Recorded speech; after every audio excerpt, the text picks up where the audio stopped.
In this exercise, we're going to take some spreadsheet data and chart it. We're going to use the simple sort of built-in chart wizard way of doing charts, the most simple way, but that works in some cases when we're given very specific instructions. And we're going to use this data, which is a fur pelt price data from 1987 through 2001 for a variety of species. And of course, as some know, that this is sort of an indirect way of measuring the population of a particular species. The higher the pelt price, the lower the relative population. Because they're scarce, the pelts go for a higher price. But we want to chart them out in a variety of ways just to experiment with charts.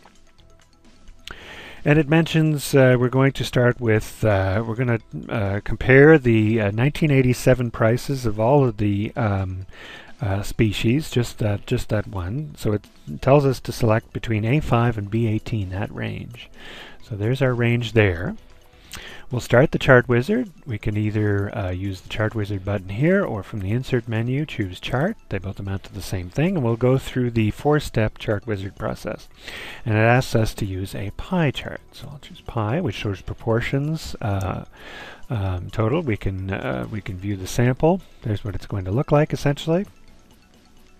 We'll click next, and we don't need to do anything at this step. Step 2 is when we deal with our data series. We don't need to do that here. There's only going to ever be one data series in a pie chart, only ever one.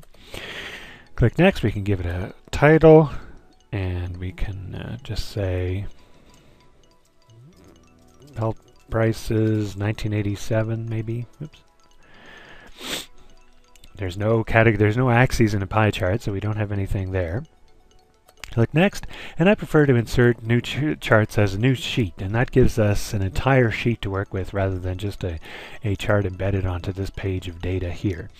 So I'm always going to pick as new sheet at the end, and that will give me a new tab down at the bottom. Here we are, chart. Again, Excel 2003 tends to go for the rather drab colors, but this example shows us the ratio of prices, where the biggest slice means a higher price for a pelt. Here's lengths, apparently. I'm hovering over it. If I hover over this light blue one, I get that's a Fisher. This brown one is a Wolverine. If we want to add a little bit of data, a little bit of extra information, we do have a legend which shows us each of our data points, but I can right-click Format Data Series, and I can add data labels to my pie chart. Category name would be the name of the species, so I'll just say OK, and now I've got them here. I don't need this anymore, so I can clear the legend. Now, if you want to take a slice of pie, of any of these pies, and sort of pull it out or explode it, as we say, just to emphasize it, perhaps the marten, click once to get the entire data series. Once again to get, notice the handles are around just the slice, and I can drag the marten slice out there if I wanted to highlight that for some reason. Of course, we have complete control over the background, of the color of the individual slices, over the fonts, all the rest of it. There's far too many options to go into it for any course, but it's worthwhile playing around. So let's move on to the next one. This would be in step 4. And this time we're going to look at a black bear's pelt price over time. And it asks us to choose A5 through E5. There's A5 through E5. So we're going to look at the price of a black bear pelt over the years for which we have data, which is just 87 through 1990 for some reason. So we'll start our chart wizard again. This time we'll use the button. And it asks us to use a line chart. I'm going to use the simple one, the line chart. Let's press and view to see the sample. There's the line chart, barely bland, but we'll spice it up a little bit. And then it says in step 2, we want to change a little bit. Notice how each of the points on our category axis down here is 1, 2, 3, 4, because it doesn't know what to name, it doesn't know what to call them. It doesn't realize this is 1987 and this is 1990. So it just numbers them. So we need to give it where is it going to find the labels for the category axis, which is down at the bottom here. We go to the Series tab, and here's the category axis labels. I'll click in there, and I will choose the years that make up the category axis. When I'm done, I'll click the little expand button again, and now we see 1987, 88, 89, and 90. So we're seeing the proper category axis label. So remember, category axis value. Category axis is this one, usually not numbers. They're dates, they're years, they're sort of numeric, but we don't really do math with them in this case. So they're not numbers. And the value axis, which does have numbers that appear in our data series, a range of numbers. So I'll click next, and it's giving me bare black. That's fine. Category x-axis, or the category label, I can put in year. It should be fairly obvious. Value axis, so I'll put in pelt price maybe. And of course we have many more options to choose from, but I'll just finish off my chart by inserting it as a new sheet. And first thing you'll notice, it's very bland.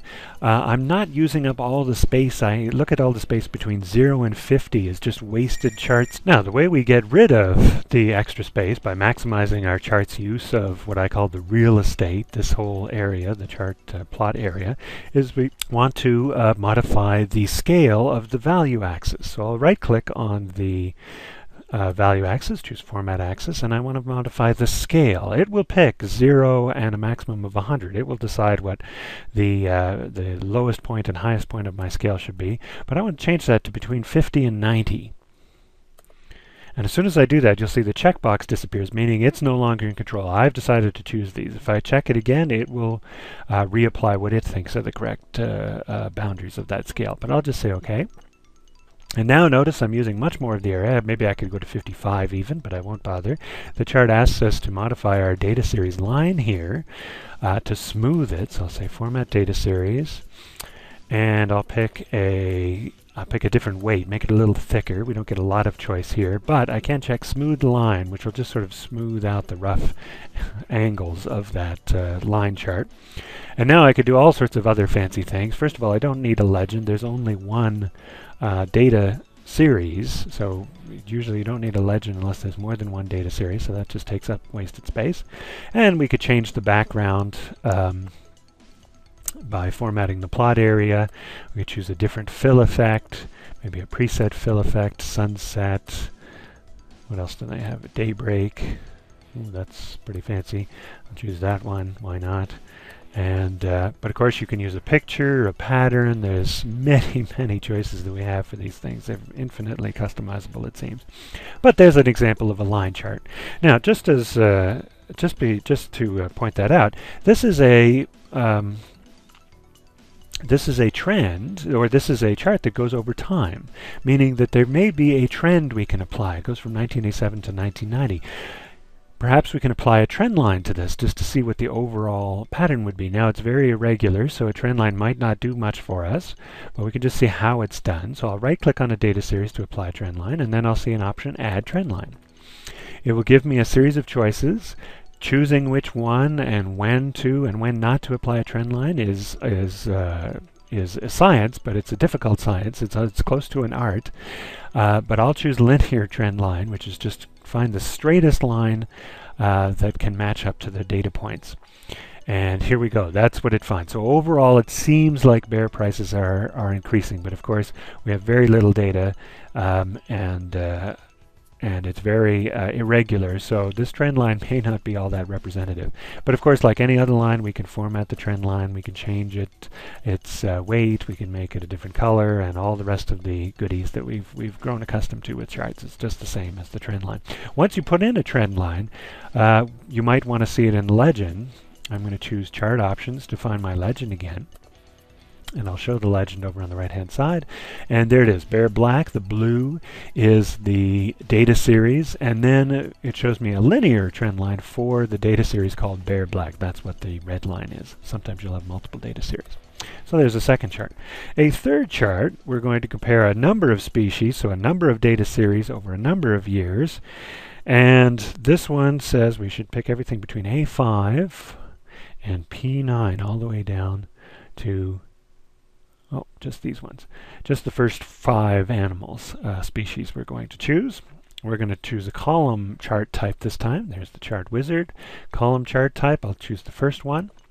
Next, there's my data, it does say it doesn't have, again, see 1, 2, 3, 4, 5, it doesn't know what the label should be for the category axis. So once again from series, I need to choose category axis, x-axis labels, and I'll choose my range there. I can't quite see it, but there it is. We can always move the window out of the way if it's obscuring our view. And I'll click Next. Titles, we can put in the chart titles and so forth. You can put in whatever you like. I'll skip that for now. Click Next, put it in as a new sheet. Remember, the rule is for charts, you can always go back and change it afterward. For instance, here the scale's a little off. Why don't we make the scale just 250? Why does it go all the way to 300 when there is no data in that range? So I'll change the maximum to 250. That's something we always want to do with our charts. Now here we see general pattern, sort of something we wouldn't have seen in the data, but there just seemed to be a decline here in pelt prices, so more animals and then fewer animals as the prices rise a little bit, and then they start to fall again. Not exactly a scientific explanation or a prediction, but it does seem to give us sort of that view. Of course, we don't have data for all of the animals for all of the years. We're missing a lot in 2001. The bears, here the bear data series, we only have for 4 years, so it's not contributing a lot. And the Fisher price seems to be highly variable. It starts off extremely high and then falls quite rapidly. So either there was a drop in demand or just a lot more Fishers were trapped. And again, we can do all the normal chart options that we've done before. We can apply a trend line to one or more of these data series. Perhaps we can pick, here I'll pick the coyote. There's the yellowish, slightly faint yellowish bar, and I can right click, add trend line.